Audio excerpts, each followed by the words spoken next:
Hello and welcome to another episode of Umwe Sit Downs. I am your host, Brian Akambonde, and today I am joined by Professor Daramola from the Cape Peninsula University of Technology. Dr. Daramola, welcome.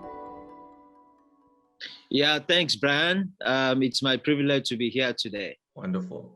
Professor Daramola has been studying informal businesses, and it's interesting to always see anything that relates to informal businesses, because one of the interesting facts that I actually got to pick up from an article in which he wrote was that 85% of Africa's workforce works in the informal sector, is informally employed. And so it was interesting to sort of learn about the different challenges that Professor Daramola has been studying, specifically in the context of South Africa, that informal businesses are facing, and how ICT can be used to solve that.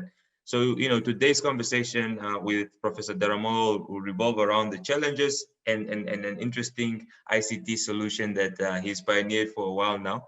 But for starters, Professor, can you please tell me what are the key challenges that are stopping informal businesses from realizing their full earning potential? I think your research has focused on so many, but really just want a high level overview of what are really the key problems that they are facing, and sort of hindering their potential to earn their full earning potential. I think the first thing to note is that in a lot of instances, informal businesses are what we call survivalist businesses.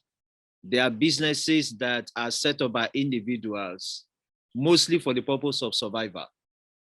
And if we look at the nature of Africa, where we have high unemployment rate in most countries, what you find is that there's a very low entry requirement to get into the informal sector.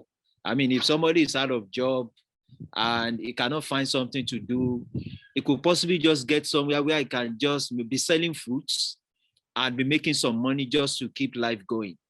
So because of this, there is what we call the proliferation. The rate at which informal businesses spring up in different parts of the nation, be it a city or community or whatever kind of settlement you have, it's so rapid and it's so huge that it's difficult for government to actually keep track of what is going on. Now, at the same time, the fact that you have a lot of people engaged in informal businesses means that whether it is acknowledged or not, that contributes a lot to the economy. And what has happened so far is that a lot of African countries do not really have deliberate policies in place that can harness the potential of the informal sector to really contribute to the economy in a meaningful way. I mean, for example, these are businesses that are beyond the purview of government, so they are not in the tax net of government. They don't pay tax, for example, but yet there are some of them that are fortunate enough to be making a lot of money. Okay. And because of that crude nature of the way the business is set up, there's no organization, there's no deliberate attempt to move towards formalization, because it is when they get formalized that government can have record that they really exist, and then to see how they can tax them. Apart from that, also know how they can formulate policies to actually support them. I mean, in fairness to many African countries, there is actually an agenda to support small businesses. We talk about small and medium scale businesses, but the informal businesses are what we call tiny businesses.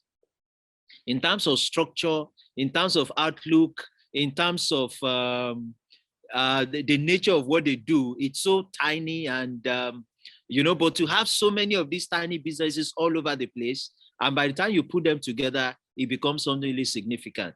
So I believe that the way forward for Africa, since we are not likely to be able to employ so many people in the formal sector, we must be able to harness the potential of the informal sector to ensure that Africans are productively engaged, be it in the formal sector or in the informal sector. Right. And Professor, we I read that you sort of now launched the first sort of, I guess, version of a solution, ICT solution to that grand problem of harnessing that full potential of the informal sector, called the Voyo portal, right? And so, can you tell me a bit more about what this portal is, what it does, and kind of connect the dots then for me as to how it's positioned to start harnessing or contribute to harnessing that full potential of the informal sector? Actually, the Voyo portal came out of a research that we initiated at the Peninsula University of Technology in 2018. And the goal of that research is to provide technology support for the informal sector of South Africa. Now, the idea is that practitioners in the informal sector, service providers, people, artisans, people selling small things all over the place, hairdressers, all kinds of talents and skills that people have that they use in the formal sector. We want to create a platform that can facilitate increased visibility for these businesses, okay, such that they can be connected to a wider market, in the sense that persons that need such services can get to know that these services actually exist and find a way to engage with these practitioners and see whether really transactions can take place. Now, this idea is not entirely new, okay, in the sense that, if you look at what happens with Uber, for example, we talk about the concept of Uberization, okay, the sharing economy, where we are actually trying to facilitate a meeting point for customers and service providers to meet, and then you have a platform that actually mediates that. So it's actually that same concept that we are trying to extend to the informal sector. But in doing that, we want to take care of the peculiarities of that sector.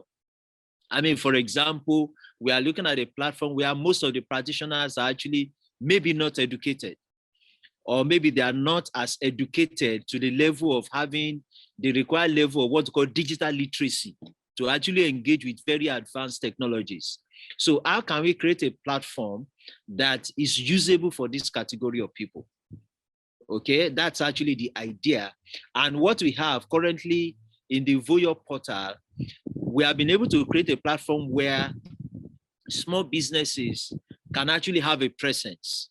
So maybe I'm a hairdresser, or I operate a shuttle service. I can actually put my profile on Voyo, put my picture, describe what I do, put my address there, and how I can be contacted. And then from there, a customer who sees that can actually send a message via Voyo to that particular service provider, so that when it gets on that platform, you'll be able to see that, yes, somebody has sent a message to me, and then they can connect. So that is just the first step that we have taken. But where we are going with this is for us to also ensure that these transactions can actually take place or happen in the language that most people speak.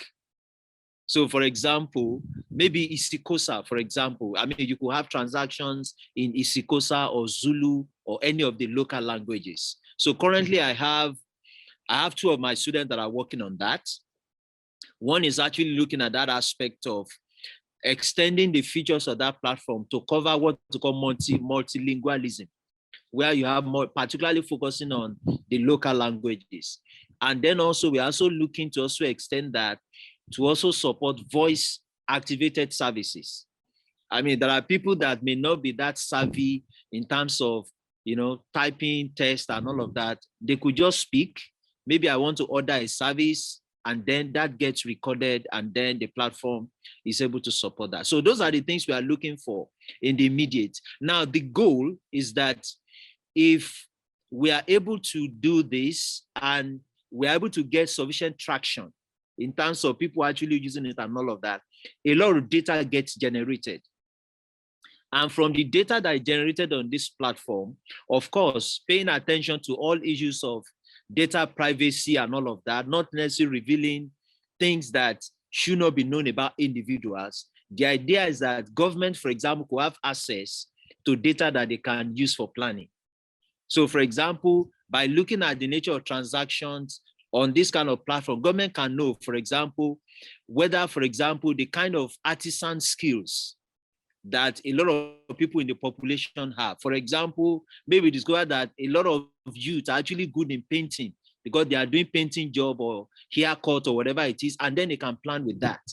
At the same time, they can also begin to think of, okay, so if we need to support this kind of businesses, what exactly do we need to do? So those are the kind of thing that we are looking at. They want to see, okay, the women entrepreneurs in the informal sector, what are the kind of things that, I mean, what are the kind of businesses that they engage in? Maybe they discover, for example, that maybe 5 out of 10 women, for example, on that platform are trying to sell something. Then they can think of organizing small loan schemes that can support some of these small businesses and things. So that's the kind of thing that we are looking at.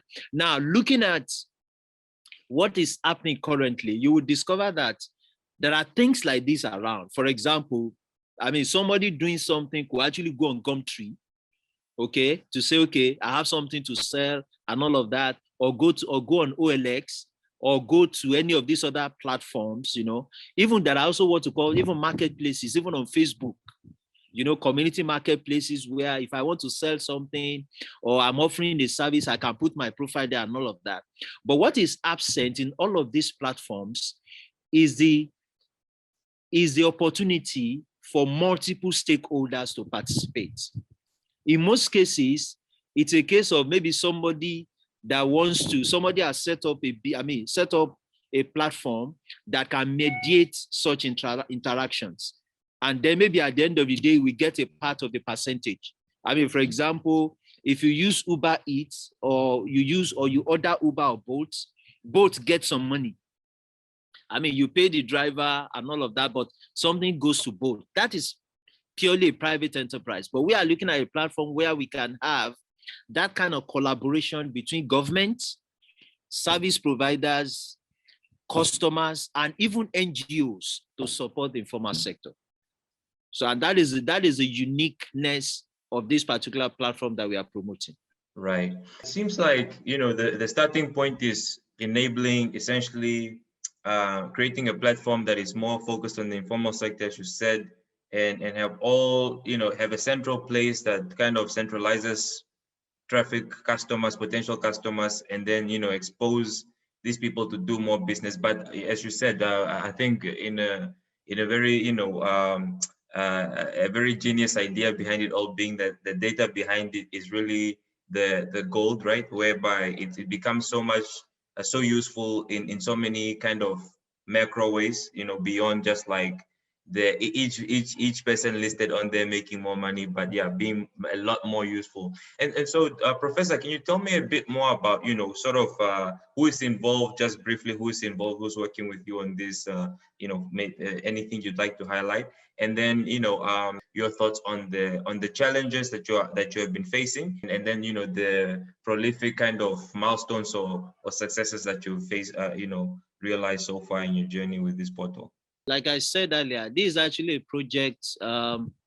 This was my idea, which I actually put to the university in 2018, and I got supported through an internal grant. Okay, so the university gave me some money to actually be able to do what we have been able to do so far. And usually when you embark on this kind of projects, you're also supposed to introduce what we call a training component, in the sense that the goal is that, so really, I mean, this Voyo is just the face of it. I mean, for example, there are students that we hand their degree by way of master's and PhD from this project, where they'll be looking more into the research aspect of things. So currently, I lead that team, and I have a doctoral student that has done some significant work. Hopefully, that doctoral student will actually complete his degree this year.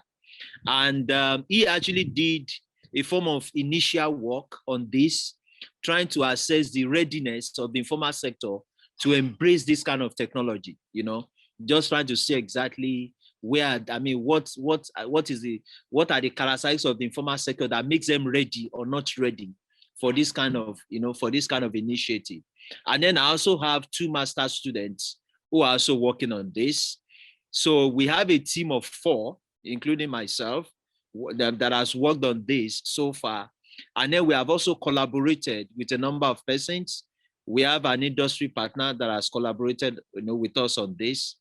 And actually, the collaboration, and then we're at a stage now where we are now eliciting more collaborations, particularly from non-profit organizations. Okay, because now the non-profit organizations have the contact with the grassroots.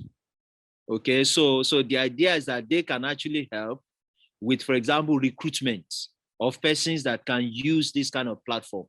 So, for example, we are talking to, we have an agreement with a particular organization now that is called Love to Give, based in Stellenbosch, here in South Africa. And they are mentoring a number of small businesses, okay? And they want to put those small businesses on the Voyo platform. And then the advantage of that is that by doing that, we'll also be in a better position to also assess the impact of what we are trying to do. Okay, so for example, these small businesses can put their profile there, try to use the system, and then we can get some feedback, which will also help us to further advance what we are doing. So that is where we are, right, as far as this is concerned. And so it seems like you managed to solve a crucial problem, it seems, right? Any other key challenges that you've been battling with? And if you can mention some later on, some highlights of, milestones that you've that you have achieved so far in your journey. Well, I think that, when we started with this, it's more of, I would say, this was actually presented, or it was conceived first as a research project that will have practical impact, on communities and, on the nation, the informal sector and all of that. So really, so I would say the challenges that I would say that we had are mostly having to do with, getting my students to work on the project, to understand the concept and all that. But the next phase of the project, we actually build on the achievement of this first phase. I mean, the second phase of the project now is to build on the achievement of this first phase.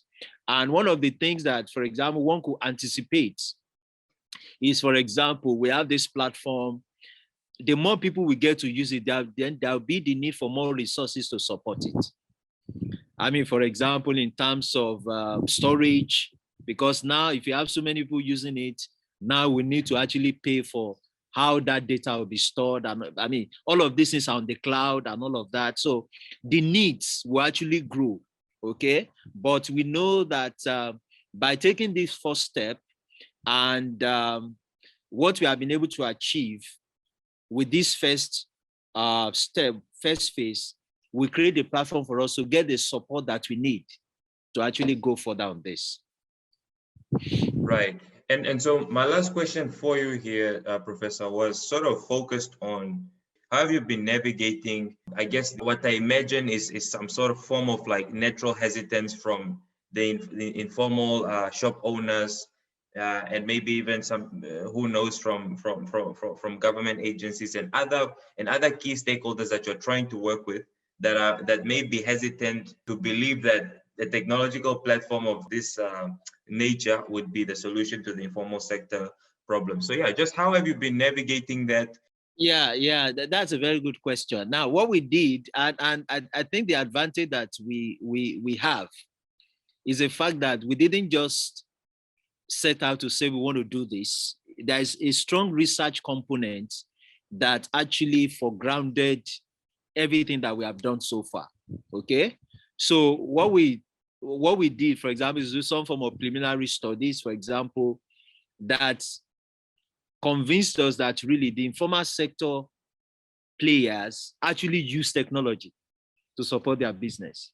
Okay, for example, in 2018, early 2000s, I had a student that did a project on how, for example, informal businesses are using mobile marketing on the mobile platform, how they are using their mobile phones, Facebook. We did that study around Kayelisha, for example, okay, to know that actually these people actually use technology, whether it's you are getting somebody on WhatsApp to do a delivery or something. So we have that information, okay? And that actually informed the design, of the portal in terms of what we are looking at.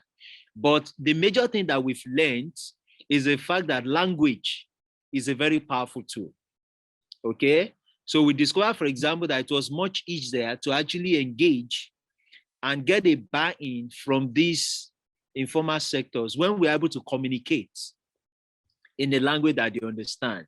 I mean, my student that did the research on e-readiness and all of that, in trying to get people to fill a questionnaire, and we actually make sure that those questionnaire, of course, we had some in English, but the bulk were actually in the local language, okay? And then, of course, we also went around with a prototype, a type of what we are talking about, okay?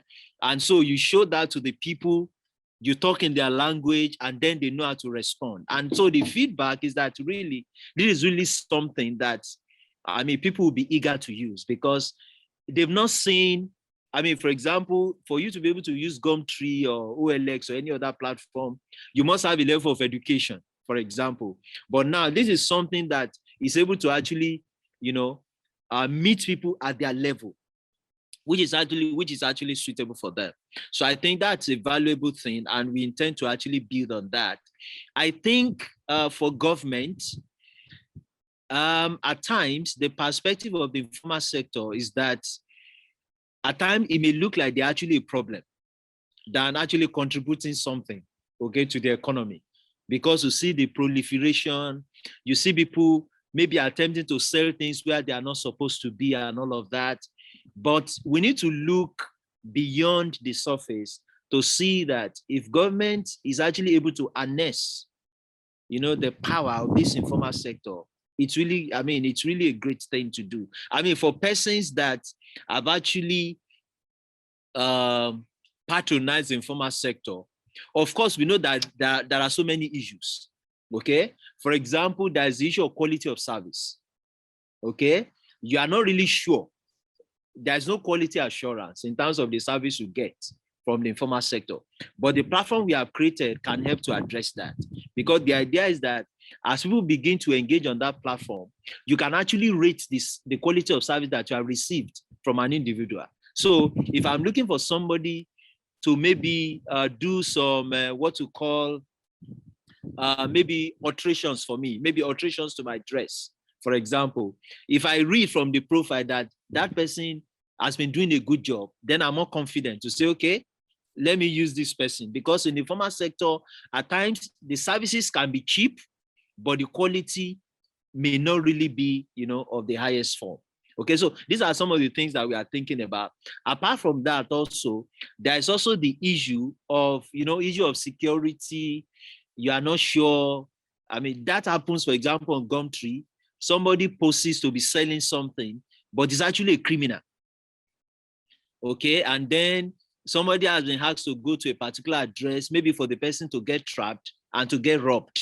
I mean, I've heard of such experiences that persons have had in terms of, I met somebody on Gumtree and then I discovered that it was fake, they were not genuine. Somebody claims to say there's a house available to be rented, and then the person gets robbed and all that. Now, such things, for example, are mitigated on this Voyo platform because to be a user, you have to register. So you put in a bit of your profile there in terms of what you do and all of that. So with that also, it's possible for us to know, for example, how many foreigners are actually working in the informal sector of South Africa, how many nationals are there. So these are the kind of things that, this kind of information has to be provided. And the advantage of that is that should these businesses grow to the point where they need some form of formalization, there is data to work with. Because to get a business registered, the basics that you need are already available on this kind of platform. So we believe that really, if we're able to get traction with this platform and government chooses to be interested, there's a lot to actually gain from here, because it will really help. It will help in terms of semi-formalization of that sector. It will also help with documentation of informal businesses. It also addressed the issue of poor service delivery, because now people are able to track. For example, you don't want to have a bad profile on this kind of platform. The challenge, for example, could be that it could yet be expensive for even the informal sector to use this kind of platform, because that means that you have to use data, it's on the internet and all of that. So those are things to think about. For example, can we make this kind of platform to be zero rated, for example, that when people get on this platform, they're actually not using any data, because maybe there is support from some of the big telecom companies, okay, like Vodacom or MTN and all of that, as a form of what we call corporate social responsibility, to say we just want to support, we believe that actually the poorest of the poorest are the people that play or that actually engage on this platform. And this is our one way of actually supporting them. So those are the kind of things that I believe that when we put all of these things together, it could really help, and it will be a win-win for the informal sector, business owners, for customers that need their services, and also for government. Right. Yeah. And Professor, I think you did a great job kind of painting the picture of, the benefits there are, and sort of how you're combined with your research and how all of that comes together to sort of navigate the looming cloud of will this work for the informal business owners, for the customers, government, and other stakeholders that would want this to thrive, but would it actually work? And I think there's strong points, and that really brings us to the end of our interview. Been a pleasure kind of diving into the informal sector, the challenge, again, Africa having the sort of like highest percentage informal workers compared to any other continent. So yeah, any last comment, words for our audience and anybody looking to, I guess, thinking about the informal sector? Yeah, well, I would just say that for anybody that operates in the informal sector and is privileged to actually maybe watch this interview, to just take that step of registering on Voyo and see, what kind of impact and contribution that could make to what they are doing. And I also want to say that this idea really, it's something that is replicable all across Africa. Because the nature of informal sector is actually the same all across Africa. In fact, I can tell you that the informal sector actually has a stronger presence in West and East Africa, even compared to Southern Africa.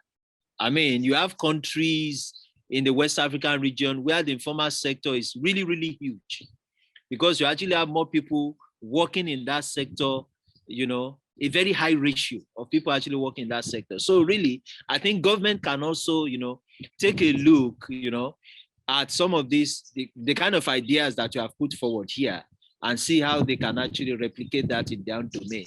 It does not necessarily have to be at the national level.